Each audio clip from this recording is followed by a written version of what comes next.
ഈ ബിരിയാണി ചെമ്പിൽ അന്ന് സ്വർണം കൊണ്ടുപോയല്ലോ, ക്ലിഫ് ഹൗസിലേക്ക് കൊണ്ടുപോയി. ഈ കൊണ്ടുപോയ സ്വർണ്ണമൊക്കെ അത് എങ്ങനെയായിരിക്കും ഇത് കടത്തിയിട്ടുണ്ടാവുക? ചെമ്പ് പോലും വെളിയിൽ ആരും കണ്ടിട്ടില്ല. അതങ്ങ് വീട്ടിനകത്ത് ക്ലിഫ് ഹൗസിനകത്ത് കയറി പോയി കഴിഞ്ഞാൽ പിന്നെ we don't know what happens from there. Epilepsy fits വരുമായിരുന്നു. മെഡിക്കൽ കോളേജിൽ കൊണ്ടുപോകുന്നു, തിരിച്ചു കൊണ്ടുവരുന്നു, ഫിറ്റ്സ് വന്നുകൊണ്ടേ ഇരിക്കുമായിരുന്നു. ബിക്കോസ് അതേപോലത്തെ ടോർച്ചറാണ് ഈ വ്യക്തി തന്നുകൊണ്ടിരുന്നത്. ഭാര്യയും മകളും. ഭാര്യയാണ് CM രവീന്ദ്രനുമായിട്ടിരുന്ന് പദ്ധതികൾ, ശിവശങ്കർ സാറുമായിട്ടിരുന്ന് പദ്ധതികൾ തീരുമാനിക്കുന്നത്. ഷേഖിന് സ്വർണം കൊടുക്കാന്ന് പറയുന്നത് പുള്ളിക്കാരത്തിയാണ്. അതായത് CM രവീന്ദ്രനും M ശിവശങ്കറും കമലയും കൂടിയാണ് കാര്യങ്ങളൊക്കെ തീരുമാനിക്കുന്നത്. പിണറായി വിജയൻ അവിടെ റോളില്ല. ഇല്ല. I used to only cry, and very sincerely I am telling you this because I lost my children, I lost my life, I lost my career. നമ്മൾ വിശ്വസിച്ചവരെല്ലാവരും നമ്മളെ ചതിക്കുന്നു. ചുറ്റും മരണത്തിന്റെ ഭയം. അന്നൊക്കെ ഭയം തോന്നിയിരുന്നില്ല ഈ കസ്റ്റഡിയിൽ? കാരണം ഭരണം അവർക്കാണ്, എന്തും ചെയ്യാൻ മടിക്കാത്തവരാണ്. പ്രത്യേകിച്ചും ഈ CM-ൻ്റെ കൂടെയൊക്കെ ഒരു കുറേ കാലമൊക്കെ നടന്നതാണ്. അപ്പോൾ അതുകൊണ്ട് തന്നെ അവർ എന്തും ചെയ്യാൻ മടിക്കാത്തവരാണെന്നുള്ള ഒരു ബോധം ഉണ്ടായിരുന്നു. എന്നിട്ടും ഭയം തോന്നിയില്ലേ ആ സമയത്ത്? Do or die situation. ഇപ്പം താങ്കൾ എൻ്റെ സ്ഥാനത്താണെങ്കിലും നമ്മളെല്ലാം നഷ്ടപ്പെട്ടു, എല്ലാം നഷ്ടപ്പെട്ടു എന്ന് വെച്ചാൽ റെസ്റ്റ് ഇല്ലാതെ ഓരോ കസ്റ്റഡി മാറി ജയിൽ കസ്റ്റഡി. ഇനിയൊന്നും ഇല്ല, എല്ലാം തീർന്നു. വെളിയിലായിരുന്നെങ്കിൽ മരിക്കുമായിരുന്നു. അകത്താണെങ്കിൽ മരണമാണെങ്കിൽ അത് ഫേസ് ചെയ്യാന്നുള്ളതല്ലേ ഉള്ളൂ. നമുക്ക് ടെൻഷൻ വന്നിട്ട് കാര്യമില്ലല്ലോ. പക്ഷെ ഞാൻ പറഞ്ഞല്ലോ, ഇപ്പൊ ഇവരെല്ലാവരും ദുഃഖിക്കുന്നത് 15 മാസവും എൻ്റെ കണ്ണ് ഡ്രൈ ആയിട്ടില്ല, കണ്ണ് നിറഞ്ഞ് എന്നെ ഒഴുകിക്കൊണ്ടിരുന്നു. ഈ 15 months രാവിലെ മുതൽ രാത്രി വരെ I used to cry. I used to only cry, and very sincerely I am telling you this because I lost my children, I lost my life, I lost my career. നമ്മൾ വിശ്വസിച്ചവരെല്ലാവരും നമ്മളെ ചതിക്കുന്നു. ചുറ്റും മരണത്തിന്റെ ഭയം. ശരിക്കും നമ്മൾ മരിച്ച് ഫോട്ടോ വയ്ക്കുന്നത് പോലെയാണ്. ജീവനോടെ ജയിലിൽ ഇരിക്കുമ്പം നമുക്ക് മരിച്ചവർക്കൊന്നും അറിയാൻ പറ്റില്ല, അവർക്ക് നമ്മളെ കാണാൻ പറ്റില്ലായിരിക്കും. പക്ഷെ നമുക്കെല്ലാം അറിയാൻ പറ്റുന്നുണ്ട്. പക്ഷെ വി ആർ ഡെഡ്, ഒന്നും ചെയ്യാൻ പറ്റാത്ത നിസ്സഹായമായ അവസ്ഥ. അത് ശരിക്കും അത് പറഞ്ഞറിയിക്കാൻ പറ്റുന്നതല്ല. ഈ JLDGP അജയ് കുമാറിന്റെ ഒരു ഇടപെടൽ എങ്ങനെയായിരുന്നു? അദ്ദേഹത്തിന്റെ ഒരു പെരുമാറ്റവും മറ്റു കാര്യങ്ങളും? Is very dirty. ബിക്കോസ് പുള്ളിക്കാരൻ പറയുന്ന രീതിക്കൊക്കെ ഞാൻ ലെറ്റർ എഴുതി കൊടുക്കുക, പുള്ളിക്കാരൻ പറയണ പോലെ മൊഴി കൊടുക്കുക, അല്ലെങ്കിൽ എന്നെ ടോർച്ചർ ചെയ്യുക. ടോർച്ചർ മീൻസ് നമുക്ക് ഇപ്പം ആ ജയിലിൻ്റെ അകത്ത് കിടക്കുമ്പം എന്റർടൈൻമെന്റ് അല്ലല്ലോ ആവശ്യം, നമുക്കൊരു മനസ്സമാധാനമല്ല ആവശ്യം. ബിക്കോസ് നമുക്ക് നമ്മളെ മക്കളെ കാണാൻ പറ്റുന്നില്ല. ആരുടെങ്കിലും ഒരു വാക്ക് 2 വാക്ക് സംസാരിക്കുമ്പോൾ നമുക്കൊരു സമാധാനം കിട്ടുമല്ലോ. ഞാൻ അവിടെ കൺവിക്റ്റഡ് അല്ലല്ലോ, അക്യൂസ്ഡ് അല്ലേ. ആൻഡ് അത് എക്കണോമിക് ഒഫൻസ് ആണ്. ഞാനൊരു കോൾഡ് ബ്ലഡഡ് മർഡറൊന്നും അല്ലല്ലോ. അവിടെ മർഡർ ചെയ്ത ആൾക്കാരൊക്കെ VIP രീതിയിലാണ് അവരവിടെ എൻജോയ് ചെയ്ത് ജീവിക്കുന്നത്. ഇവര് പറയണത് കേട്ട് ഞാൻ അതനുസരിച്ച് മൊഴി എഴുതുക, ലെറ്റർ എഴുതുക, അങ്ങനെ ചെയ്യുക. ഇങ്ങനെ ചെയ്യാത്തതുകൊണ്ട് എന്നെ പൂട്ടിയിടുക. ആരെങ്കിലും എന്നോടൊന്ന് ചിരിക്കുകയോ സംസാരിക്കുകയോ ചെയ്യണമെങ്കിൽ അവരെ പണിഷ് ചെയ്യുക. ആരോടും മിണ്ടാൻ പാടില്ല. ഫോൺ ചെയ്യണമെങ്കിൽ സൂപ്രണ്ടിൻ്റെ റൂമിൽ ചെന്ന് ഫോൺ ചെയ്യാവൂ. ആ ഫോൺ ചെയ്യണ സമയത്ത് അവർ വേറെ റെക്കോർഡ് ചെയ്യും. അവിടെ വേറെ ആരെയും ഒന്നും റെക്കോർഡ് ചെയ്യില്ല, എൻ്റെത് മാത്രമേ റെക്കോർഡ് ചെയ്യുള്ളൂ. എൻ്റെ അമ്മ എൻ്റെ മക്കൾ വരുമ്പോഴത്തേക്ക് 2 ഓഫീസേഴ്സ് 2 സൈഡിൽ നിന്ന് എന്താണ് സംസാരിക്കണമെന്ന് കേൾക്കണം. വേറെ അവിടെ ആരുടെ കൂടെയും പോണില്ല. അവിടെ റിമാൻഡ് ചെയ്യപ്പെട്ട അക്യൂസ്ഡുകൾ വേറെ കേസുകളിൽ വരും. പോക്സോ ഉണ്ട്, ഇത് പല രീതിയിലുണ്ട്, മർഡർ ഉണ്ട്. എന്നാൽ പോലും എന്നെ ട്രീറ്റ് ചെയ്തത്, ഞാൻ ശരിക്കും പറഞ്ഞു കഴിഞ്ഞാൽ ഹാർട്ട് അറ്റാക്ക് അല്ല, ഞാൻ ആക്ച്വലി ജയിലിലും സർവൈവ് ചെയ്യാതെ അവിടെ വെച്ച് എനിക്ക് എന്തെങ്കിലും സംഭവിക്കണം. ബാക്ക് ടു ബാക്ക് എനിക്ക് എപ്പിലെപ്സി ഫിറ്റ്സ് വരുമായിരുന്നു. മെഡിക്കൽ കോളേജിൽ കൊണ്ടുപോകുന്നു, തിരിച്ചു കൊണ്ടുവരുന്നു, ഫിറ്റ്സ് വന്നുകൊണ്ടേ ഇരിക്കുമായിരുന്നു. ബിക്കോസ് അതേപോലത്തെ ടോർച്ചറാണ് ഈ വ്യക്തി തന്നുകൊണ്ടിരുന്നത്. ഒരു ബിരിയാണി ചോദിക്കുകയോ അല്ലെങ്കിൽ ഒരു എക്സ്ട്രാ ഫോൺ ചോദിക്കുകയോ മൊബൈൽ ചോദിക്കുകയോ അങ്ങനത്തെ, അല്ലെങ്കിൽ ഡ്രഗ്സ് ആവശ്യപ്പെടുകയോ എനിക്ക് ഒരു ഫെസിലിറ്റീസും വേണ്ട. എനിക്ക് മനസ്സമാധാനം മാത്രം മതി എന്ന് മാത്രമേ ഞാൻ ആവശ്യപ്പെട്ടിട്ടുള്ളൂ. പക്ഷെ ഇതുപോലത്തെ ടോർച്ചർ നമ്മൾ കൺവിക്റ്റഡ് ആയാൽ പോലും ഉണ്ടാവത്തില്ല. ഈ ബിരിയാണി ചെമ്പിൽ അന്ന് സ്വർണം കൊണ്ടുപോയല്ലോ, ക്ലിഫ് ഹൗസിലേക്ക് കൊണ്ടുപോയി. ഈ കൊണ്ടുപോയ സ്വർണ്ണമൊക്കെ അത് എങ്ങനെയായിരിക്കും ഇത് കടത്തിയിട്ടുണ്ടാവുക? ഇവർ അങ്ങനെ അതിനെക്കുറിച്ച് അറിയില്ലല്ലോ. ബിക്കോസ് ആ ചെമ്പ് പോലും വെളിയിൽ ആരും കണ്ടിട്ടില്ല. അതങ്ങ് വീട്ടിൻ്റെ അകത്ത് ക്ലിഫ് ഹൗസിൻ്റെ അകത്ത് കയറി പോയി കഴിഞ്ഞാൽ പിന്നെ we don't know what happens from there. ഇവരുടെ വീട്ടിൻ്റെ അകത്ത് എന്താണ് നടക്കുന്നത് എന്നുള്ളത് only they will know. ഒരു പക്ഷേ മൂന്നാം വട്ടം അധികാരത്തിൽ വരുന്നത് കൊണ്ട് അവിടെ വന്നൊരു വിശ്വാസം ഉണ്ടായിരുന്നു. ഒരുപക്ഷെ അതവിടെ അങ്ങനെ എന്തെങ്കിലും, കാരണം ഞാൻ പറഞ്ഞ ഇത്രയും ക്വാണ്ടിറ്റിയിലുള്ള ഒരു ഗോൾഡ് അതവിടെ എത്ര കാലം സൂക്ഷിക്കാൻ പറ്റും? അല്ലെങ്കിൽ അതൊന്നും അങ്ങനെയൊന്നും സൂക്ഷിക്കാൻ പറ്റത്തില്ല. ട്രാൻസാക്ഷൻസ് നടക്കുമല്ലോ, ഭീമ അല്ലെങ്കിൽ അങ്ങനെയുള്ള ആൾക്കാരൊക്കെ ഉണ്ടല്ലോ.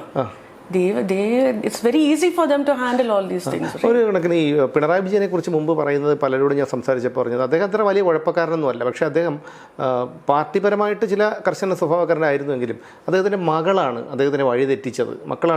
പ്രത്യേകിച്ച് മകളാണ് വഴിതെറ്റിച്ചത്. മകൾക്ക് വേണ്ടിയാണ് അദ്ദേഹം വഴിവിട്ട പലതും ചെയ്തിട്ടുള്ളത് എന്നൊക്കെ പലരും വ്യക്തിപരമായി പറഞ്ഞിട്ടുണ്ട്. അതിനെക്കുറിച്ച് എന്താണ് മാഡം? 100% മകൾ മാത്രമല്ല, മകളും മകളുടെ അമ്മയും ഇവർ രണ്ടുപേരുമാണ് അവിടുത്തെ brain. He is maybe just a rubber stamp. എഴുതി കൊടുക്കുന്ന നോട്ട് വായിക്കാൻ അറിയാം, ടിഷ്യൂ പേപ്പറിൽ ഒപ്പിടാൻ പറഞ്ഞാൽ ഒപ്പിടുന്ന ആളാണ്. അമ്മയും ഭാര്യയും മകളും പറയുമ്പോൾ കേൾക്കാത്ത ഏതെങ്കിലും അച്ഛനോ ഭർത്താവോ ഉണ്ടോ? പുള്ളിക്കാരൻ കുറച്ച് എക്സെൻട്രിക് അല്ലേ, മകളുടെ കാര്യത്തിലായാലും ഓവർ എക്സെൻട്രിക് ആണല്ലോ.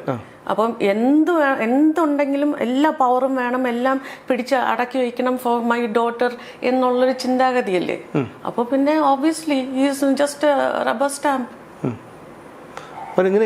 അതായത് അദ്ദേഹത്തിന് എന്തെങ്കിലും കമ്പൽ ചെയ്യുന്നതോ അങ്ങനെ എന്തെങ്കിലും അതിനെക്കുറിച്ച് അറിയാമോ? കമ്പൽ ചെയ്യണതല്ല, അവരാണ് അവിടെ തീരുമാനങ്ങൾ എടുക്കുന്നത്. ഭാര്യയും മകളും. ഭാര്യയാണ് CM രവീന്ദ്രനുമായിട്ടിരുന്ന് പദ്ധതികൾ, ശിവശങ്കർ സാറുമായിട്ടിരുന്ന് പദ്ധതികൾ തീരുമാനിക്കുന്നത്. ഷേഖിന് സ്വർണം കൊടുക്കാന്ന് പറയുന്നത് പുള്ളിക്കാരത്തിയാണ്. അതായത് CM രവീന്ദ്രനും M ശിവശങ്കറും കമലയും കൂടിയാണ് കാര്യങ്ങളൊക്കെ തീരുമാനിക്കുന്നത്. പിണറായി വിജയൻ അവിടെ റോളില്ല. ഇല്ല, അവരാണ് അവിടെ ഇരുന്ന എല്ലാ കാര്യങ്ങളും ഇൻസ്ട്രുമെന്റലായിട്ട് സ്ട്രാറ്റജീസ് ഉണ്ടാക്കുന്നതും പിന്നെ നോട്ട്സ് എഴുതി കൊടുക്കുന്നത് ശിവശങ്കർ സാർ. ഏതൊരു കാര്യവും പദ്ധതിയാക്കി കൺവേർട്ട് ചെയ്യണത് ഓവർനൈറ്റ് ശിവശങ്കർ സാർ. ഇത് എക്സ്പ്ലെയിൻ ചെയ്ത് കൊടുക്കുന്നത് മാഡം കമലയ്ക്കാണ്. വെറും പാവയെ പോലെ നടക്കുകയാണ്. പാവെന്ന് പറഞ്ഞിട്ട് കാര്യമില്ല. then why the hell is he sitting as മുഖ്യമന്ത്രി cheating all these people of Kerala? ഇല്ലേ, ഇതിന് നമുക്ക് ഒരിക്കലും ഒരു സിമ്പത്തി അല്ല, ഒരിക്കലും ഒരു സിമ്പത്തി നമുക്ക് തോന്നേണ്ട കാര്യമില്ല. ബിക്കോസ് ഇത്രയും ഇദ്ദേഹം ആരാ, ഇദ്ദേഹത്തിന് എന്താ, വാട്ട് ഇസ് ഹി? ഞാൻ ചോദിക്കട്ടെ, വാട്ട് ഇസ് എ മുഖ്യമന്ത്രി? എല്ലാവർക്കും നമ്മളെ സ്റ്റേറ്റിൽ മുഖ്യമന്ത്രി ആവാൻ പറ്റില്ലല്ലോ. So the people are voting one person to become the government servant to serve us, to serve the people of Kerala. അതല്ലാതെ ഇദ്ദേഹത്തിന്റെ ഭംഗിയോ സൗന്ദര്യമോ അല്ലെങ്കിൽ പവറോ ബാങ്ക് ബാലൻസോ കണ്ടിട്ടില്ലല്ലോ. അപ്പൊ നീതി കാണിക്കേണ്ടത് ഭാര്യയുടെ അടുത്തും മക്കളുടെ അടുത്തോ ആണോ, അതോ നമ്മളെ പോലത്തെ ജനങ്ങളടുത്താണോ? ആ, അപ്പൊ പിന്നെ നമുക്ക് സിമ്പത്തി ഒന്നും തോന്നേണ്ട കാര്യമില്ല. പക്ഷേ ഇപ്പം very very happy to know that കേരളത്തിലെ ആൾക്കാർക്ക് നല്ല ബോധം വന്നു. Like they have realised the truth that Kerala ഇനി അവരുടെ കൈ കൊടുക്കുകയാണെങ്കിൽ കേരളം മാപ്പിലേ ഉണ്ടാവില്ല. ഇന്ത്യയിൽ ഒരു സ്റ്റേറ്റ് കുറയും, കേരളം മൊത്തത്തിലേ പൊതിഞ്ഞ് കച്ചവടം നടത്തുന്നു. തീർച്ചയായിട്ടും. എനിക്ക് പലപ്പോഴും സംശയം തോന്നിയിട്ടുള്ളത്, ഞാനൊരു കേസിൽപ്പെട്ട ഒരു വാർത്താ സംബന്ധമായ കേസിൽ ഇവരെന്നെ പെടുത്തി. ഞാനും കാക്കനാട് ജയിലിലുണ്ടായിരുന്ന സമയത്ത് M ശിവശങ്കർ അവിടെ ഉണ്ടായിരുന്നു. ഞാനെപ്പോഴും ആലോചിച്ചു, കാരണം ഇത്രയ്ക്കും പിണറായി വിജയനുമായിട്ടും ഒക്കെ ഒരു അടുപ്പമുള്ളൊരു വ്യക്തി, ആ വ്യക്തി എന്താണ് ഇപ്പോഴും ഭയപ്പെട്ട് ജയിലിൽ കഴിയുന്നത്? പലതും തുറന്നു പറയാൻ അയാൾക്കുണ്ടാവില്ലേ? എന്നിട്ട് പോലും അയാൾ ഇറങ്ങിയിട്ട് പിണറായി വിജയനെ വെള്ള പൂശുകയും സ്വപ്ന സുരേഷ് എന്ന വ്യക്തിയെ കരിവാരി തേക്കുകയും ചെയ്യുന്ന തരത്തിലുള്ള ഒരു പുസ്തകമാണ് അയാൾ ഇറക്കിയത്. എന്തുകൊണ്ടാണ് ഈ M ശിവശങ്കർ ഭയപ്പെടുന്നത്? കാരണം അദ്ദേഹത്തിന് എല്ലാം നഷ്ടപ്പെട്ടു എന്ന് വേണമെങ്കിൽ നമുക്ക് പറയാം. എന്ത് നഷ്ടപ്പെട്ടു? ജയിലിൽ കിടന്നില്ലേ? ജയിലിൽ കിടന്ന് വലിയ വലിയ മഹാന്മാര് ജയിലിൽ കിടന്നിട്ട് അവര് സ്വാതന്ത്ര്യ സമരത്തിനും മറ്റു കാര്യത്തിനുമാണ് പോയത്. അതുപോലെ ഇതുപോലെ അല്ലല്ലോ. ഇത് പിണറായി വിജയനോടുള്ള ത്യാഗം അല്ല, അങ്ങനെ ഒരു വിധേയത്വം ഉണ്ടാകാൻ, അതായത് ഏതെങ്കിലും രീതിയിൽ M ശിവശങ്കർ ബ്ലാക്ക് മെയിൽ ചെയ്യപ്പെടുന്നുണ്ടോ? അതോ വിധേയത്വമാണോ? ശിവശങ്കറിനെ ബ്ലാക്ക്മെയിൽ ചെയ്തു. ശിവശങ്കറിനെ പിണറായി വിജയനോ അതുമായി ബന്ധപ്പെട്ട ആരെങ്കിലും ബ്ലാക്ക്മെയിൽ ചെയ്യുന്നതാണോ അതോ ഇനി പിണറായി വിജയനോടുള്ള വിധേയത്വമാണോ എന്നാണ് എൻ്റെ ചോദ്യം. വിധേയം മീൻസ് വിധേയത്വം എന്ന് പറഞ്ഞു കഴിഞ്ഞാൽ എന്താണ് ഞാൻ പറയേണ്ടത്? അതായത് അദ്ദേഹത്തിനോടുള്ളൊരു കൂറ്. 100% he is a crazy fan of Mr. Pinarayi Vijayan. Crazy fan. Because actually പുള്ളി ശിവശങ്കർ സർ BJP ചിന്താഗതിയുള്ള ആളായിരുന്നു. ബട്ട് ഈ വക കാര്യങ്ങളും കിക്ക് ബാക്സ് കിട്ടാൻ തുടങ്ങി, ഇങ്ങനത്തെ കാര്യങ്ങളൊക്കെ ചെയ്യാൻ തുടങ്ങിയതിനു ശേഷം he became a crazy fan of Mr. Pinarayi Vijayan. And he started sacrificing everything for him. ഒരു ഡ്രഗ്സ് എടുക്കുന്ന ആ ഒരു അഡിക്ഷൻ ഉണ്ടല്ലോ, അതുപോലെ ആ ഒരു ലെവലിലുള്ള പിണറായി വിജയൻ എന്ന് പറഞ്ഞാൽ ഒരു ഡ്രഗ്സ് പോലെയാണ്, അഡിക്ഷനാണ്. അത് ആ അഡിക്ഷൻ തോന്നാൻ കാരണം പണമാണോ? 100% പണം, പവർ, ഫെസിലിറ്റീസ്. ബിക്കോസ് കൺഫേർഡ് IAS-ന് ലിമിറ്റേഷൻസ് ഇല്ലേ? തീർച്ചയായും. പഠിച്ച് പാസ്സായ IAS-നെ പോലെ അല്ലല്ലോ കൺഫേർഡ് IAS. അപ്പൊ ആ കൺഫേർഡ് IAS-ന് ഇത്രയും ഫെസിലിറ്റീസ് കിട്ടുമ്പോൾ ജസ്റ്റ് ഇമാജിൻ, ഇത്രയും പവർ കിട്ടുകയല്ലേ എല്ലാത്തിനും. മുഖ്യമന്ത്രിയുടെ അടുത്ത് ചെന്നിരുന്ന് നോട്ട്സ് എഴുതുക, കൊടുക്കുക, സ്ട്രാറ്റജീസ് എക്സ്പ്ലെയിൻ ചെയ്ത് കൊടുക്കുന്നു, ബ്രീഫ് ചെയ്ത് കൊടുക്കുന്നു. വൈഫുമായിട്ടൊക്കെ ഇത്രയും ഒരു ഇൻഫ്ലുവൻസ് ഉണ്ടാവുക എത്ര IAS ഓഫീസേഴ്സിന് പറ്റും? അതെ, എത്ര IPS ഓഫീസേഴ്സിന് പറ്റും? അപ്പൊ ഇതൊരു കൺഫേർഡ് IAS അല്ലേ? അപ്പൊ that will become an addiction. Power is the biggest addiction. അത് കിട്ടുമ്പോഴും ഇത്രയും ഫ്രീഡം, അദ്ദേഹം പറയുന്നതിൻ്റെ അപ്പുറം കാര്യങ്ങൾ നടക്കുന്നില്ല എന്നുള്ളൊരു അവസ്ഥയിൽ എത്തുമ്പോഴത്തേക്കും അതൊരിക്കലും നഷ്ടപ്പെടാൻ നോക്കൂലല്ലോ. പിന്നെ മിസ്റ്റർ പിണറായി വിജയന്റെ റിസോഴ്സസ് അല്ലെങ്കിൽ ഇൻകം എവിടെയൊക്കെയാണ് പാർക്ക് ചെയ്തിരിക്കുന്നത്, ഏതൊക്കെ പദ്ധതികളിലാണ്, ഏതൊക്കെ ഫോറിൻ കമ്പനീസിലാണ്, എല്ലാ ഡീറ്റെയിൽസും ശിവശങ്കർ സാറിന് അറിയാവൂ. അപ്പൊ ശിവശങ്കർ സാറിന്റെ ഭാവി എവിടെയാണ്? അതായത് അത് അങ്ങനെ ഒരു വിഷയമുണ്ട് ഇതില്. അപ്പോൾ അദ്ദേഹത്തിന്റെ ഭാവി, ഫ്യൂച്ചർ എവിടെയാണ്? ഇപ്പൊ നഷ്ടപ്പെടുന്നതല്ലല്ലോ, വേറൊരു എംപയർ കെട്ടിപ്പൊക്കിക്കൊണ്ടിരിക്കുന്നതിന്റെ പിന്നിൽ ഇദ്ദേഹത്തിന്റെ കൈകളുണ്ടല്ലോ. VRS എടുത്തെങ്കിലും അദ്ദേഹം എന്താണ് ചെയ്തുകൊണ്ടിരിക്കണമെന്ന് ആരെങ്കിലും അന്വേഷിച്ചിട്ടുണ്ടോ? ഇല്ല. അതൊക്കെയാണ് ഇതിന്റെ ഇൻകംപ്ലീറ്റ് അല്ലെങ്കിൽ fill in the blanks. You should understand all that. ഒന്നാമത്തെ കാര്യം, നമ്മുടെ മാധ്യമങ്ങൾക്ക് ഇത്തരം കാര്യങ്ങൾക്ക് താല്പര്യമില്ല. കാരണം ഇനി എന്തെങ്കിലും ഒരു വിഷയം ഉയർന്നു വന്നാൽ മാത്രമേ അതിന്റെ പിന്നാലെ പോകൂ. അത് അങ്ങനെ ഒരു വിഷയം നിർഭാഗ്യവശാൽ നമ്മുടെ മാധ്യമങ്ങൾക്കുണ്ട്. മാഡം പറഞ്ഞത് വളരെ ഒരു വലിയ പോയിന്റാണ്. എം ശിവശങ്കർ ഇപ്പോൾ എന്ത് ചെയ്യുന്നു എന്നുള്ളതിനെക്കുറിച്ച് മാധ്യമങ്ങളോ മറ്റാരെങ്കിലുമോ ചർച്ച ചെയ്യുന്നില്ല എന്നുള്ളതാണ്. ഒരു ബുക്ക് എന്നെ ബാക്കിയും കൂടി എന്തെങ്കിലും അവശേഷിച്ചിട്ടുണ്ടെങ്കിൽ അതും കൂടി നശിപ്പിക്കാൻ വേണ്ടി ഒരു ബുക്ക് എഴുതിയതിനു ശേഷം അദ്ദേഹം എവിടെയാണ്, എന്താണ് ചെയ്യണത്? ഇപ്പോഴും സ്മാർട്ട് സിറ്റിയുടെയും ബാക്കിയുള്ള സ്റ്റാർട്ടപ്സിന്റെയും കോൺഫറൻസുകൾ അറ്റൻഡ് ചെയ്യുന്നുണ്ട്. പല കാര്യങ്ങളിൽ ഇൻവോൾവ് ആണ്. ആരും അന്വേഷിക്കാത്തോണ്ട് വെളിയിൽ അറിയുന്നില്ല. VRS എടുത്ത ഒരാള് VRS എടുത്തത് ജയിലിൽ കിടന്നുകൊണ്ട് മനസ്സ് മടുത്തിട്ടാണല്ലോ. അപ്പൊ പിന്നെ വൈ ഷുഡ് ഇൻവോൾവ് അഗൈൻ? അപ്പൊ ആരാണ് അതിനെ സഹായിച്ചുകൊണ്ടിരുന്നത്? ശരി. അപ്പോൾ ഈ CM രവീന്ദ്രൻ പലപ്പോഴും അന്ന് ED ചോദ്യം ചെയ്തു. അതിനുശേഷം CM രവീന്ദ്രനെ അറസ്റ്റ് ചെയ്യുമെന്നുള്ളൊരു സ്ഥിതിയൊക്കെ എത്തിയെങ്കിലും പിന്നീട് CM രവീന്ദ്രൻ എന്നുള്ള പേര് മാഞ്ഞുപോയി. CM രവീന്ദ്രൻ ഇപ്പോൾ രവീന്ദ്രനെ അന്ന് ചോദ്യം ചെയ്തത് ആരാ? രാധാകൃഷ്ണനാണ്. യെസ്. അപ്പൊ ആ ഒരു മീഡിയ ഹൈപ്പ് മാത്രമേ ഉണ്ടായിരുന്നുള്ളൂ. പിന്നെ അദ്ദേഹത്തിന് ഹാർട്ട് അറ്റാക്ക് വന്നു, ഹോസ്പിറ്റലായി, സോ മച്ച് ഓഫ് ഗിമിക്സ്. ആ ഒരു സിനാരിയോ നോക്കിക്കഴിഞ്ഞാൽ ശിവശങ്കർ സാറിനെ അറസ്റ്റ് ചെയ്യുമെന്ന് വിചാരിച്ചപ്പോൾ ഓടിപ്പോയി അഡ്മിറ്റായി. CM രവീന്ദ്രനെ അറസ്റ്റ് ചെയ്യുമെന്ന് പറഞ്ഞപ്പോൾ ഓടിപ്പോയി. സോ മോഡസ് ഓപ്പറാൻഡി ഒക്കെ എല്ലാം ഏകദേശം സെയിം ആയില്ലേ? അതെ. അപ്പോൾ അതുപോലെ തന്നെയാണ് ഈ അന്ന് ജയിലിൽ നിന്ന് ഇറങ്ങിയതിന് ശേഷം സ്വപ്ന സുരേഷ് എന്ന വ്യക്തിക്ക് അന്ന് HRDSലാണല്ലോ ജോലി കിട്ടിയത്. എന്തുകൊണ്ടാണ് അതിൽ നിന്ന് വിട്ടുപോകാൻ കാരണം? പിന്നീട് ഈ ഭീഷണി തന്നെയായിരുന്നു. ആ പാവപ്പെട്ട സ്ഥാപനം മുന്നോട്ട് വന്നു ഒരു സ്ത്രീക്ക് ഒരു ജീവിതം കൊടുക്കാൻ വേണ്ടി, വിച്ച് മീൻസ് എനിക്കൊരു ജോലി തന്ന് എൻ്റെ മക്കളെ വളർത്താൻ വേണ്ടിയിട്ട് ഒരു നേരായ രീതിയിൽ എൻ്റെ സ്കിൽ സെറ്റ്സ് കണ്ടിട്ട് അവരെനിക്കൊരു ജോലി തന്നു. അവിടെ ആവശ്യമില്ലാതെ അജി കൃഷ്ണൻ സാറിൻ്റെ പേരിൽ കുറേ കേസെടുത്തു, സ്വാമിജിയുടെ പേരിൽ കേസെടുത്തു, അവിടുത്തെ പെൺകുട്ടികളെയൊക്കെ ആ സമയത്ത് ചോദ്യം ചെയ്യാൻ വരുന്നു, ബാക്ക് ടു ബാക്ക് റെയ്ഡ്, ഇതുപോലത്തെ ഒരു ടോർച്ചർ ഞാൻ കാരണം ആ സ്ഥാപനത്തിന് ഉണ്ടാവുക എന്ന് പറയുന്നത് എന്നെ കൊണ്ട് ഉൾക്കൊള്ളാൻ പറ്റുന്ന കാര്യമല്ല. So then they said I can associate with them always. ഞാൻ അവരുടെ ഫാമിലിയുടെ ഭാഗം തന്നെയാണ് അന്നും ഇന്നും എന്നും. പക്ഷെ ഇത്രയും ടോർച്ചർ അവിടുത്തെ കല്യാണം കഴിക്കാത്ത പെമ്പിള്ളേരെ സ്റ്റേഷനിലൊക്കെ കയറ്റി കഴിഞ്ഞാൽ അവരുടെ ഭാവി, അവരുടെ പേരൻസിന്റെ ടെൻഷൻ, എന്തുമാത്രം കേസാണ് അവർക്ക് ഉണ്ടായത്. വിജിലൻസിൽ നിന്ന് റെയ്ഡ് വരുന്നു, IT നിന്ന് റെയ്ഡ് വരുന്നു, ഇല്ലാത്ത കഥകൾ പറഞ്ഞ് അവരുടെ സ്ഥാപനത്തിന് പൂർണ്ണമായി തകർക്കാൻ നോക്കി. So they said they will terminate me. I said I will not resign, you terminate ചെയ്യാണ് ചെയ്തത്. because ഞാൻ റിസൈൻ ചെയ്താൽ വീണ്ടും അവർക്ക് ചീത്ത അവർക്ക് ബുദ്ധിമുട്ടാവും. അതിന് ആ സമയത്താണല്ലോ പിന്നീട് അവർക്ക് കേസ് കാര്യങ്ങളൊക്കെ വന്നത്. അപ്പം ഞാൻ പറഞ്ഞു എന്നെ ടെർമിനേറ്റ് ചെയ്തോളാൻ പറഞ്ഞു. അതേ ഉള്ളൂ, വേറെ നിവൃത്തിയില്ല.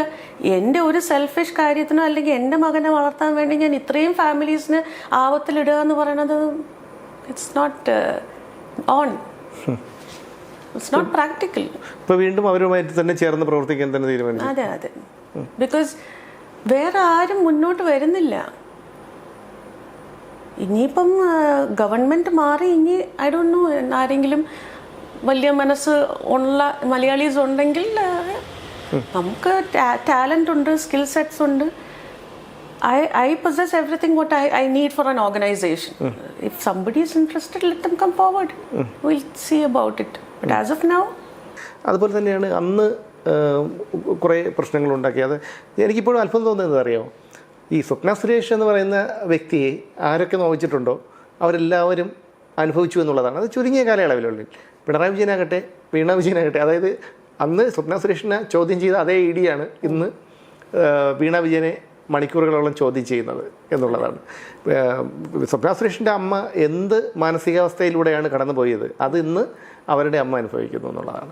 കടകംപള്ളി സുരേന്ദ്രനാകട്ടെ, ശ്രീരാമകൃഷ്ണനാകട്ടെ, തോമസ് ഐസക്കാവട്ടെ, ആരാകട്ടെ, ഒരാൾ പോലും സ്വപ്ന സുരേഷിനെ തൊട്ട ആൾക്കാരും ഇത് അവർക്കെല്ലാം അനുഭവങ്ങൾ കിട്ടിയിട്ടുണ്ടെന്നുള്ളതാണ്. ഇതാണ് നമുക്ക് ഒരു അത്ഭുതമായിട്ട് തോന്നുന്നത്.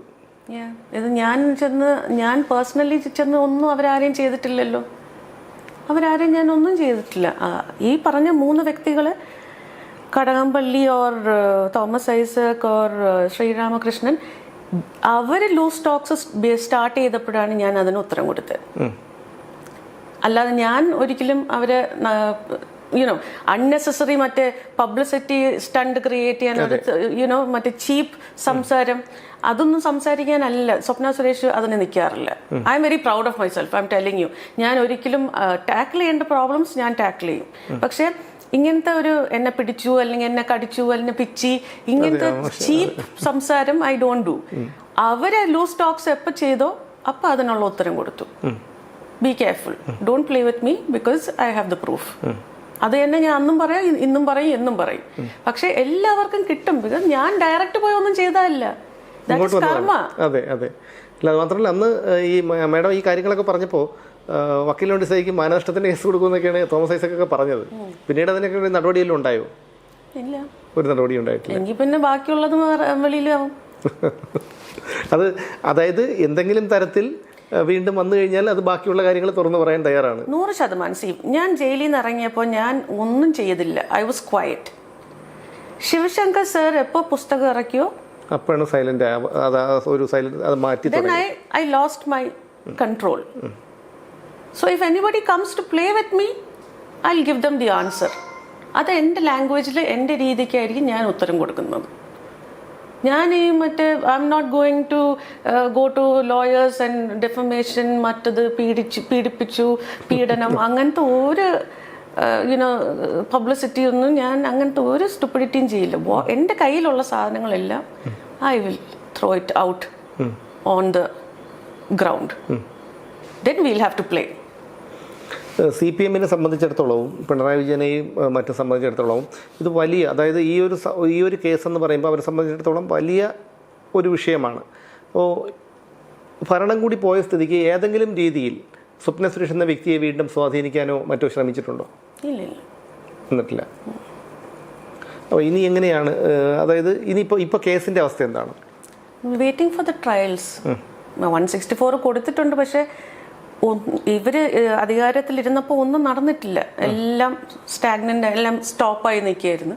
ഇനിയിപ്പം ഈ ഗവൺമെന്റ് മാറിയതിന് ശേഷം എന്താണ് അടുത്തെന്നുള്ളത് നോക്കി കാണേണ്ടിയിരിക്കുന്നു. പുതിയ പരാതികളോ അങ്ങനെ എന്തെങ്കിലും? എൻ്റെ പേരിൽ ആവശ്യമില്ലാതെ എടുത്തിട്ടുള്ള ഈ സ്റ്റേറ്റ് പോലീസിന്റെ കുറെ ഗൂഢാലോചന കേസ്, അത് ഇത് കലാപശ്രമം ആൻഡ് ഓൾ ദോസ് നോൺസെൻസ്, അത് I am thinking of, I am planning to discuss with my lawyer to go and meet the honourable chief minister and of course mister Chennithala also. ഈ ആവശ്യമില്ലാതെ grounds ഇല്ലാത്ത കേസുകൾ തലേന്ന് ഒഴിവാക്കി തരാൻ പറ്റുമോ ഇല്ലേ എന്നുള്ളത് ഒന്ന് അപ്രോച്ച് ചെയ്യണമെന്നുണ്ട്. I am just waiting for എക്സ്പേർട്സിന്റെ ഒപ്പീനിയൻ. ഞാനത് ചോദിച്ചു വന്ന കൂട്ടത്തിൽ ചോദിക്കുകയാണ്. കാരണം HRDSനെ സംബന്ധിച്ചിടത്തോളം ഈ ഒരുപാട് അവരും വേട്ടയാടപ്പെട്ടു. അതിനതിൽ യഥാർത്ഥത്തിൽ ഈ പലർക്കും ഉള്ള സംശയവും കൂടിയാണത്. അതായത് HRDSനെ കുറിച്ച് ഒരു വിഷയം വന്നു കഴിഞ്ഞാൽ അത് നെഗറ്റീവ് ആണെങ്കിൽ നമ്മുടെ മാധ്യമങ്ങൾ ആഘോഷിക്കും, പോസിറ്റീവ് ആണെങ്കിൽ അവരാരും മിണ്ടില്ല. യഥാർത്ഥത്തിൽ മേഡം അവിടെ ജോലി ചെയ്തിരുന്നതാണ്, അവരുടെ ഒരു പ്രവർത്തന രീതി എങ്ങനെയാണ്? ട്രാൻസ്പെറൻ്റ് ആണോ? കാരണം ഞാൻ വേറെ ഒന്നും അല്ല, എനിക്കിപ്പോൾ അതിന് പറയേണ്ട കാര്യമില്ലെങ്കിൽ പോലും ഞാൻ ഇത് ഒരു ഇൻ്റർവ്യൂ എന്നുള്ള നിലയിൽ പബ്ലിക്ക് ഇത് അറിയണം എന്നുള്ള കാര്യം കൊണ്ട് ചോദിക്കുക. Well, I will just tell you, ഞാൻ ഒരിക്കലും ഇനി ഞാൻ അവിടെ ജോയിൻ ചെയ്യാൻ പോകുന്നതുകൊണ്ട് ഞാൻ വീണ്ടും സൂചിപ്പിക്കാൻ വേണ്ടിയിട്ട് സംസാരിക്കണമെന്നല്ല. I am just telling you, it is a very very professional NGO and they are really fighting for the justice of the tribes. അവരുടെ വെൽബീയിങ്ങിന്, അവരുടെ കയറിക്കിടക്കാനുള്ള ഒരു പ്രോപ്പർ ഷെൽട്ടർ കൊടുക്കാനുള്ള ആ കറക്റ്റ് പ്രവൃത്തി തന്നെയാണ് അവർ ചെയ്യണത്. ആൻഡ് മാത്രമല്ല, it's not just for the tribes. HRDSുമായിട്ട് എൻഗേജ് ചെയ്ത് നിൽക്കുന്ന ഓരോ വ്യക്തിയും ഈക്വലി അവിടുത്തെ സ്വാമിജിയെ പോലെയോ അല്ലെങ്കിൽ സെക്രട്ടറിയെ പോലെ ഇമ്പോർട്ടൻ്റ് ആണ്, വാല്യൂബിൾ ആണ്. ആ ഒരു വാല്യൂ നമുക്കെല്ലാവർക്കും തന്നിട്ടുമുണ്ട്. ആൻഡ് അവരുടെ അക്കൗണ്ട്സ് ആവട്ടെ, അവരുടെ എല്ലാം, it is out in black and white. There is no dirty business involve behind the curtains. അങ്ങനത്തെ ഒരു സംഭവമേ ഇല്ല. അതുകൊണ്ടാണ് ഇത്രയും സത്യസന്ധമായ ഒരു സ്ഥാപനം ആയതുകൊണ്ടാണ് അവരിങ്ങനെ വേട്ടയാടപ്പെടുന്നത്. ഇവര് മറ്റേ ഗിമിക്സ് കാണിക്കുന്നവരായിരുന്നെങ്കിൽ ഈ വിഷയം ഉണ്ടാവില്ല. എപ്പോഴേ അവരും ഇവരുമായിട്ട് ചേർന്ന് എന്നെ കോംപ്രമൈസ് ചെയ്യിപ്പിച്ചേനെ. ഒരു പ്രാവശ്യമെങ്കിലും ഒരു നെഗോസിയേഷൻ വന്നേനെ. No, nothing. Aji Krishnan sir അന്നും ഇന്നും പറയണത് താങ്കൾ ഫൈറ്റ് ചെയ്യുക, ഫൈറ്റ് ഫോർ ജസ്റ്റിസ്. ബിക്കോസ് അവരും അതിനാണ് ഫൈറ്റ് ചെയ്യണത്. ഗവൺമെന്റിന്റെ പല കാര്യങ്ങളും അവരും തുറന്ന് സംസാരിച്ചുകൊണ്ടാണ്. അവരുടെ ഓഫീസിൽ എനിക്ക് പത്രസമ്മേളനം നടത്താൻ, ഞാൻ അവിടെ വർക്ക് ചെയ്യുന്ന ആളില്ലേ, എനിക്ക് പത്രസമ്മേളനം നടത്താൻ ഞാൻ റോഡിൽ പോയി നിൽക്കേണ്ട കാര്യമില്ലല്ലോ. അപ്പം അതിനെതിരെ പ്രശ്നങ്ങൾ ഉണ്ടാക്കി, വണ്ടിയിൽ ബോർഡ് വെക്കുന്നതിന്, HRDSന്ന് ബോർഡ് വെച്ചതിന് പ്രശ്നം ഉണ്ടാക്കി. ഏതൊക്കെ രീതിയിൽ അവരെ നശിപ്പിക്കാൻ പറ്റുമോ ആ രീതിയിലൊക്കെ അവരെ നശിപ്പിച്ചു.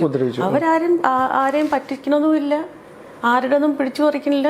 What ever they are getting from the society, they are donating it to the society. പിന്നെ ഒരുപാട് എംപ്ലോയ്മെന്റ് ജനറേറ്റ് ചെയ്യുന്നുണ്ട്. ഒരുപാട് പേർക്ക്, ഒരുപാട് പെൺകുട്ടികൾക്ക് ജോലി കൊടുക്കുന്നുണ്ട്. അപ്പം hard to believe. Aji Krishnan സാറിനെ ഞാൻ ആകെ കൂടി ആ ഓഫീസിൽ ജോലി ചെയ്ത സമയത്ത് ഒരു 4-5 പ്രാവശ്യം കണ്ടിട്ട് പോലും ഉണ്ടാവുള്ളൂ. അദ്ദേഹത്തിനെതിരെ പോക്സോ കേസ് വന്നപ്പോഴത്തേക്ക് I was literally shocked. And I knew so many people celebrated that opportunity. പക്ഷെ I came forward with my Facebook post and everything.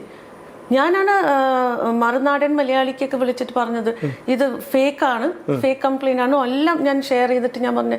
Because ഇവർക്ക് എന്തെങ്കിലും സംഭവിക്കുന്നത് സെലിബ്രേറ്റ് ചെയ്യാൻ കമ്മ്യൂണിസ്റ്റ് പാർട്ടി ഡൈങ്. അപ്പം അതിനെതിരെ നമ്മൾ പ്രവർത്തിക്കണ്ടേ? ഒരു നേരത്തെ ആഹാരം നമ്മൾ കഴിച്ചിട്ടുണ്ടെങ്കിൽ നമ്മൾ അതിനോട് സിൻസിയറിറ്റി കാണിക്കണം എന്നുള്ളതാണ്. അതുപോലെ ഈ പിണറായി വിജയൻ്റെ കുടുംബവുമായിട്ടൊക്കെ വളരെ അടുപ്പം അന്നുണ്ടായിരുന്നു. ആ സമയത്തൊക്കെ ഇപ്പോൾ പലരും പറയുന്നത് അദ്ദേഹത്തിൻ്റെ മകൻ ഇപ്പോഴും പലപ്പോഴും രംഗത്ത് വരുന്നില്ല എന്നുള്ളതാണ്. അതായത് അദ്ദേഹത്തിൻ്റെ ഏക സഹോദരിയാണ് വീണ വിജയൻ. ഈ വീണ വിജയൻ്റെ രണ്ടാം വിവാഹത്തിന് ഞാൻ മറ്റൊരു സ്ഥാപനത്തിലായിരുന്നപ്പോൾ എന്തുകൊണ്ട് വിവാഹത്തിന് വിവേകരൻ വന്നില്ല എന്ന് സംശയം ചോദിച്ചുകൊണ്ട് ഒരു വാർത്ത ചെയ്തിരുന്നു. ഒരു അരമണിക്കൂറിനകത്ത് എന്നെ സൈബർ പോലീസ് വിളിച്ചിട്ട് ആ വാർത്ത നീക്കം ചെയ്യിപ്പിച്ചു. എന്തുകൊണ്ടാണ് പിണറായി വിജയൻ്റെ മകൻ വിവേകരൻ മാധ്യമങ്ങൾക്ക് മുന്നിലോ അല്ലെങ്കിൽ അവരുടെ ചടങ്ങുകളിലോ വരാത്തത്? മാധ്യമങ്ങളുടെ മുമ്പിലെന്നല്ല, മാധ്യമങ്ങളുടെ മുന്നിൽ വരേണ്ട കാര്യമില്ല, അത് അദ്ദേഹത്തിന്റെ സ്വകാര്യതയാണ്. എൻ്റെ ഒരു പേഴ്സണൽ എക്സ്പീരിയൻസ് വെച്ചിട്ട് what I have understood is വീണയ്ക്കുള്ള ആ ഒരു ഇൻഫ്ലുവൻസ് അല്ലെങ്കിൽ വീണയ്ക്ക് കൊടുക്കുന്ന ആ ഒരു പാർഷ്യൽ ഇത് ആ ഒരു ഇമ്പോർട്ടൻസ് ആ മകന് അദ്ദേഹം കൊടുക്കുന്നില്ല. പിന്നെ എന്തെങ്കിലുമൊക്കെ ട്രാൻസാക്ഷൻസും കാര്യങ്ങളും ഒക്കെ നടക്കുന്നുണ്ടാവും ഡീൽസിന്റെ ഭാഗമായിട്ട്. ബട്ട് അതർവൈസ് മകള് കഴിഞ്ഞിട്ടേ ഉള്ളൂ മകളും കൊച്ചുമകനും. അവര് ഈ രണ്ടുപേരുമാണ് കഴിഞ്ഞിട്ടേ ഉള്ളൂ. അവർക്ക് വേണ്ടി എന്തും ചെയ്യുന്ന ആളാണ്. അല്ല, പലരും പറഞ്ഞു കേൾക്കുന്നത് ഈ ഇതുപോലെയുള്ള ഡീലുകളൊക്കെ നടത്തുമ്പോൾ അത് വിവേകരൻ, അതായത് പിണറായി വിജയന്റെ മകനാണെന്ന് മറ്റുള്ളവർ അറിയാതിരിക്കാൻ വേണ്ടി അദ്ദേഹം അങ്ങനെയാണ് ജീവിക്കുന്നത്. അല്ല അങ്ങനെയല്ല, കാര്യങ്ങളൊക്കെ നടക്കുന്നുണ്ട്. മകൻ്റെതായ റോൾസും ട്രാൻസാക്ഷൻ ഡീൽസും ഒക്കെ അതൊക്കെ ചെയ്യുന്നുണ്ട്. ബട്ട് ബേസിക്കലി മുൻതൂക്കം കൊടുക്കുന്നത് വീണ വിജയന്റെ മകനുമാണ്.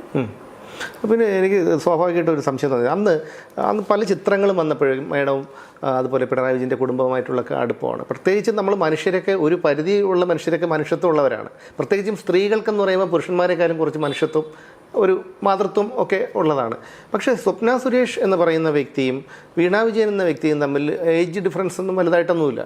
പക്ഷേ അവിടെയും ഇതൊക്കെ അറിയാമെങ്കിലും ഈ കമല എന്ന് പറയുന്ന സ്ത്രീ എന്തിനാണ് നമ്മൾ അവരോടൊപ്പം നിന്നതല്ലേ, അവരെന്തിനാ കുട്ടി ദ്രോഹിക്കുന്നത്, അങ്ങനെ എന്തെങ്കിലും പോലും പറയാൻ അവരെന്താണ് അവരുടെ ഒരു മാനസികാവസ്ഥ? ഞാൻ പലപ്പോഴും അത്ഭുതപ്പെട്ടു പോയിട്ടുള്ളൊരു കാര്യമാണത്. Nobody has asked me about her ഇത്രയും ഡീറ്റെയിൽ ആയിട്ട്, but I'll tell you, she's a very poisonous, wicked lady. അങ്ങനത്തെ സ്ത്രീകളെ സ്ത്രീ എന്ന് വിളിക്കാൻ അല്ലെങ്കിൽ അമ്മയുടെ ഒരു ഫീലിംഗ് ഉണ്ടാവണം എന്ന്, ഷീസ് പക്ക ഒരു business woman. Because she thinks she's എല്ലാം, ലോകത്തെ എല്ലാം, അല്ലെങ്കിൽ ഒരു ജനിച്ച് വളർന്ന് ജീവിച്ചുകൊണ്ടിരിക്കുന്ന ഒരു ക്വീൻ, ഒരു രാജ്ഞി, അവർക്ക് സ്വർണം കൊടുത്ത് അവരെ വിലയ്ക്ക് വാങ്ങിക്കാൻ പറയുന്ന കോമൺ സെൻസ് ഉള്ള ഒരു വ്യക്തിയാണത്. നമ്മൾക്ക് കുറച്ച് കോമൺ സെൻസ് ഉണ്ടെങ്കിൽ, അല്ലെങ്കിൽ നമ്മൾ എന്തോ ആണെന്നുള്ളൊരു എല്ലാം മറന്ന് ജീവിക്കുന്നവർ മാത്രമേ ഇങ്ങനെയൊക്കെ സംസാരിക്കത്തുള്ളൂ, ഇല്ലേ? അതെ, തീർച്ചയായും. Because she is not born from a wealthy family. I don't know her background and all that. പക്ഷെ ഈ പിണറായി വിജയന്റെ ഭാര്യ എന്നുള്ളതല്ലാതെ വേറെ ഒരു ടീച്ചർ മാത്രമല്ലേ ഉള്ളൂ. ഒരു LP സ്കൂൾ അധ്യാപികയായിരുന്നു. എനിക്ക് തോന്നുന്നു ആൻഡി എന്തോ അച്ഛൻ്റെ പേര്. അദ്ദേഹം പാർട്ടിക്കാരനോ MLA യോ അങ്ങനെ എന്തോ ആയിരുന്നു എന്ന് തോന്നുന്നു, എന്നാണ് എൻ്റെ ഓർമ്മ. എനിക്ക് എന്തായാലും സാധാരണ കുടുംബമാണ്. പാർട്ടിക്കാരന്റെ മകൾ എന്ന് പറയുമ്പോഴത്തേക്കും എന്തായാലും അംബാനിയുടെയോ അദാനിയുടെ ഫാമിലി ഒന്നും അല്ലല്ലോ. ഒരിക്കലുമല്ല. എനിക്ക് തോന്നുന്നു എന്റെ അച്ഛനും അമ്മയ്ക്ക് അവരുടെ കുടുംബത്തിനേക്കാളും സ്വത്തുണ്ട്. അല്ല, അഹങ്കാരം പറയുന്നതല്ല, പക്ഷെ മതി മറന്ന് ജീവിക്കുമ്പോ ഞാൻ എന്തോ ആണ്. അങ്ങനത്തെ ഒരു സ്ത്രീയിൽ നിന്നും how can you think of motherhood, അല്ലെങ്കിൽ മാതൃത്വം, അല്ലെങ്കിൽ ഒരു സ്ത്രീക്ക് പുള്ളിക്കാരത്തി അനുഭവിക്കുകയല്ലേ എന്ന് എങ്ങനെ ചിന്തിക്കാൻ തോന്നും? അവരെ മകളെ, അവരെ ഭർത്താവിനെയും അവർക്കും അവർ ചെയ്ത് കൂട്ടുന്ന കാര്യങ്ങളൊന്നും വെളി വരാതിരിക്കാനല്ലേ നോക്കുള്ളൂ. അല്ല, എന്തിനാണ് ഇത്രയ്ക്കും? അതായത് ഇപ്പോൾ മേഡത്തിനാവട്ടെ, എനിക്കാവട്ടെ, മറ്റൊരാൾക്കാവട്ടെ, ഒരു പരിധിയിൽ കഴിഞ്ഞ് നമുക്ക് പണം വരുമ്പോൾ നമ്മൾക്ക് മറ്റുള്ളവർക്ക് കൊടുക്കണമെന്ന് തോന്നും. അല്ലെങ്കിൽ അല്ലെങ്കിൽ നമ്മൾ കഷ്ടപ്പെട്ട് സമ്പാദിച്ചാലും നമ്മൾ മറ്റൊരാളുടെ കണ്ണീര് വീഴ്ത്തി സമ്പാദിക്കരുത് എന്ന് നമുക്ക് തോന്നും. പക്ഷേ എന്തുകൊണ്ടാണ് ആ സ്ത്രീക്ക് അങ്ങനെ തോന്നാത്തത്? കാരണം എപ്പോഴും നമ്മൾ ഈ രാഷ്ട്രത്തലവന്മാർ പോകുമ്പോഴാണ് എപ്പോഴും ഭാര്യമാരെ അനുഗമിക്കുന്നതായി കണ്ടിട്ടുള്ളത്. ഇതിപ്പോൾ ഒരു മുഖ്യമന്ത്രിയുടെ ഭാര്യ എപ്പോഴും മുഖ്യമന്ത്രിയെ അനുഗമിച്ചുകൊണ്ടിരിക്കുന്നത് ഇന്ത്യയിലെ ഒരു സ്റ്റേറ്റിലും കണ്ടിട്ടുള്ള ഒരു കാര്യമല്ല. ഞാനൊരു കാര്യം ചോദിക്കട്ടെ, വളരെ സിമ്പിളായിട്ട്. താങ്കൾ എന്താണ് ഇങ്ങനെ ഇരിക്കുന്നത്? ഞാൻ എന്തുകൊണ്ട് ഇങ്ങനെ ഇരിക്കുന്നു? അവരെന്തുകൊണ്ട് അങ്ങനെ ഇരിക്കുന്നു? അവർ നമ്മളെക്കുറിച്ച് പോലെ ചിന്തിക്കാത്തതുകൊണ്ടാണ് അവരങ്ങനെ ഇരിക്കുന്നത്. നമ്മൾ രക്ഷപ്പെടാത്തത് എന്തുകൊണ്ടാണ്? നമുക്കെതിരെ കേസ് വരുന്നു, നമ്മൾ ജയിലിൽ പോകുന്നു. കാര്യം നമ്മൾ അവരെ പോലെ വെക്കടല്ല. നമ്മൾ നേരെ പോ, നമുക്കുള്ളത് കഴിക്കുക, സന്തോഷമായിട്ടിരിക്കുക, അടുത്ത നാളത്തേനെ കുറിച്ച് എങ്ങനെ ജീവിക്കുമെന്ന് ചിന്തിച്ച് ടെൻഷൻ അടിച്ച് മരിക്കുക. അവരങ്ങനെയല്ല. കിട്ടും തോറും അവർ സ്വയം മറന്ന് ജീവിക്കുക. അതുകൊണ്ട് അവർക്ക് ഇപ്പൊ കണ്ണ് തുറക്കാനുള്ള സമയം ദൈവം തുടങ്ങി വെച്ചിട്ടുണ്ട്. ഇനി അവർ ചിലപ്പോൾ താഴെ ഇറങ്ങും. പക്ഷെ അങ്ങനെ വന്നിട്ട് കാര്യമില്ലല്ലോ, സമയം വൈകിപ്പോയില്ലേ, കാര്യങ്ങളെല്ലാം കൈവിട്ടു പോയില്ലേ? അത് കാണിച്ചു കൂട്ടുന്നതിന് പെനാൽറ്റി അടക്കം അടയ്ക്കണ്ടേ? അതെ, ഫൈൻ ഉണ്ടല്ലോ, ഏത് തെറ്റിനും ഒരു ഫൈൻ ഉണ്ടല്ലോ. തീർച്ചയായിട്ടും. അതുപോലെ ഞാനിപ്പോൾ മറ്റു കാര്യം പറഞ്ഞപ്പോഴാണ് ഓർത്തത്, മകളും ചെറുമകനോട് വലിയ അമിതമായിട്ടുള്ള ഒരു വാത്സല്യം അല്ലെങ്കിൽ ഒരു അഡിക്ഷൻ അദ്ദേഹത്തിനുണ്ടല്ലേ? മകളുടെ മകനല്ലേ? വേറെയും ചെറുമക്കളുണ്ടല്ലോ, എവിടെയെങ്കിലും കണ്ടിട്ടുണ്ടോ? ഇല്ല ഇല്ല. അത് ഈ കുട്ടിയോട് മാത്രമാണുള്ളത്. അത് മകളിലൂടെ വന്നതായിരിക്കണം. അതെ അതെ. അപ്പം ഇനിയിപ്പോൾ എന്തായാലും കേരളത്തിൽ തന്നെ ഉണ്ടാവും. എനിക്ക് പറയാനുള്ളതേ വീണ്ടും പറയാനുള്ളൂ. കാരണം ഫൈറ്റ് ചെയ്ത് മുന്നോട്ട് പോവുക. കാരണം നമ്മളൊക്കെ ആ ഒരു ഇതൊക്കെ കഴിഞ്ഞു വന്നവരാണ്. കാരണം ഞാനൊക്കെ മേഡം അനുഭവിച്ചതിൻ്റെ ഒരു 100-100 പോലും ഞാൻ അനുഭവിച്ചിട്ടില്ലെങ്കിൽ പോലും ജയിലിൽ കിടക്കേണ്ടി വന്നിട്ടുണ്ട്. ഓഫീസ് റെയ്ഡ്, അന്നത്തെ റെയ്ഡ് ഇൻ്റർവ്യൂ കഴിഞ്ഞതിന് ശേഷമാണ് എൻ്റെ ഓഫീസ് റെയ്ഡ് ചെയ്ത് സാധനങ്ങളൊക്കെ കൊണ്ടുപോയത്. ഇതുവരെ കിട്ടിയിട്ടില്ല. പിന്നെ അതുപോലെ ടോർച്ചറിങ് അനുഭവിക്കേണ്ടി വന്നിട്ടുണ്ട്. എന്തായാലും ഇനിയുള്ള ജീവിതം കേരളത്തിലാവട്ടെ, ഈ ഫൈറ്റ് ചെയ്ത് മുന്നോട്ട് പോകട്ടെ. പക്ഷേ ഇപ്പോഴും എനിക്ക് വളരെ ആദരവ്, ഞാൻ പലപ്പോഴും പറയാറുണ്ട്, എനിക്ക് ഏറ്റവും ആദരവ് തോന്നുന്ന ഒരു വ്യക്തിയാണ് സ്വപ്ന സുരേഷ് എന്ന്. കാരണം വാക്കുകളിൽ ഉണ്ട്. കാരണം അതിലൊരു പോളിഗ്രാഫ് ടെസ്റ്റോ നാർക്കോ അനാലിസിസോ ഒന്നും വേണ്ട. സ്വപ്ന സുരേഷിൻ്റെ വാക്കുകളാണ് അവരുടെ വിശ്വസ്തത എന്ന് ഞാൻ പലപ്പോഴും പലരോടും പറഞ്ഞിട്ടുണ്ട്. അതുകൊണ്ട് ഫൈറ്റ് ചെയ്ത് മുന്നോട്ട് പോവുക. നമ്മളെല്ലാവരും കൂടെയുണ്ട്. Thank you.